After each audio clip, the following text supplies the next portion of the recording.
সকাল সকাল আর একটা নতুন ভিডিওর সাথে ওয়েলকাম আমার চ্যানেলে। আর আমি রেডি হয়ে গেছিলাম, এই চুড়িগুলো কিনে দিয়েছিল তোমার দাদা পুজোর সময়। আর এখন আমি পরছিলাম আলতা। আলতা পরতে আমার ভীষণ ভীষণ ভীষণ ভালো লাগে, কার কার ভালো লাগে অবশ্যই জানিও। আর এখানে আমার বাবু ঘুম দিচ্ছিল আর আমি দৌড়ে দৌড়ে চলে গেলাম আন্টির রুমে।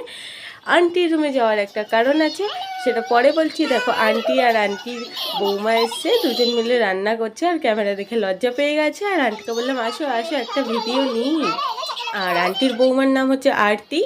আর এই যে আরতির মেয়ে যে ঘুমিয়ে গেছে। আর এই তো আন্টির আসনটা দেখে নাও একবার। এবার বলছি কি ছিল আজকে। ছিল ছট পুজোর প্রথম দিন। হ্যাঁ, ছট পুজো আমরা বাঙালিরা অনেকে জানি না, আবার অনেকে জানি। আমাদের মধ্যে নেই, এটা বিহারিদের মধ্যে হয়। আর এখান থেকে তোমাদের দেখাচ্ছিলাম অন্য জায়গার ভিউটা। আর দেখো এই আয়নাটা কত কিউট ছিল। তারপরে তাড়াতাড়ি আন্টি আমার বাবার জন্য খাবার বেড়ে দিচ্ছিল। আজকে তরকারিতে ছিল ফুলকপি সবজি, ডাল আর অনেক কিছু ছিল, যাক আমি ভুলে গেছি। আর এসে দেখি আমার সোনা বাবা উঠে গেছে ঘুম থেকে, আর তাকে জড়িয়ে নিয়ে একটু আদর করছিলাম। তারপরে চলে গেছিলাম ছাদে। আর ছাদ থেকে বাইরের ভিউটা অস্বাভাবিক সুন্দর লাগছিল। আর এর মধ্যে মাও চলে এসেছিল। আর এই দেখো এই পুচকে বুড়ির কথাগুলো শোনো একটু।